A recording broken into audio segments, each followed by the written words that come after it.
Well, today a forensic psychologist took the stand testifying in the murder trial for a mother accused of strangling her 3 young kids. The psychologist who examined Lindsay Clancy testified today that she is criminally responsible for killing her children, saying she was not psychotic at the time.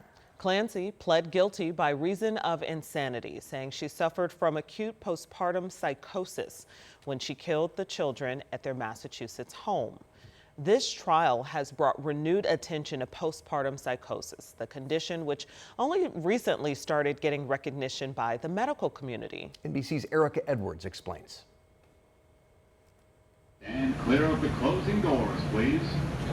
It was the sound of New York subway doors closing one night in December 2015 that Megan Cliffel says flipped a switch in her brain. It was just as if my rational brain was like ripped from me. Cliffel had just gone back to work after having her second baby when she became convinced that people, even her husband, were in a cult-like conspiracy to harm her children. That kind of culminates with me punching my husband in the face a couple times, trying to get to our 2 babies that he's safely secured away from me in our bedroom, and then alternatively running to the door of our apartment building, trying to get to the roof to jump or to show I was willing to jump to prove my loyalty. It was 100% real to me. Cliffel was experiencing postpartum psychosis, which experts say is more frequent than many realize. Postpartum psychosis is very underrecognized, undertreated, and under-researched. Symptoms range from trouble sleeping and dramatic mood swings to paranoia and hallucinations. The term is getting much more attention now as it's at the center of the murder trial of Lindsay Clancy. Many women suffer in silence, going without treatment.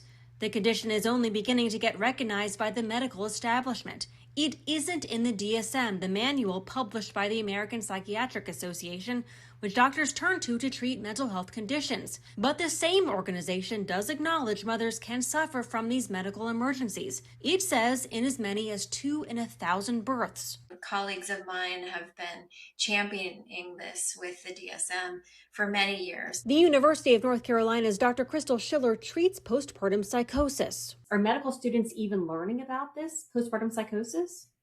I think the vast majority of them are likely not learning about postpartum psychosis at all. It's different from postpartum depression, now called perinatal depression, because symptoms can start before birth. That's marked by sadness and anxiety and is much more common than postpartum psychosis. It is not anyone's fault when they experience these horrific symptoms. It's a medical emergency and they need health care. The treatments that we do have largely do work.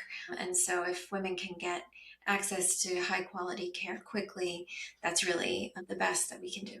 Megan Cliffel now tries to raise awareness for other families that might be experiencing the challenges of postpartum psychosis. She got the help she needed and had a psychiatric plan in place when she gave birth to her 3rd child. Which included things like prioritizing sleep, prophylactic medication right after birth, and prioritizing kind of connection and joy and things that kept me well. A positive outcome for a potentially devastating mental health condition. And there is still a debate on whether to add postpartum psychosis into the DSM, that publication they mentioned, and there's no time frame on when that could happen. There is help, though, for women dealing with this right now.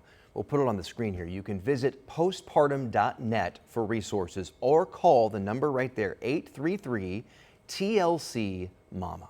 Both of those on your screen, whether you're dealing with scary thoughts or you just need to vent, both resources are available to offer help.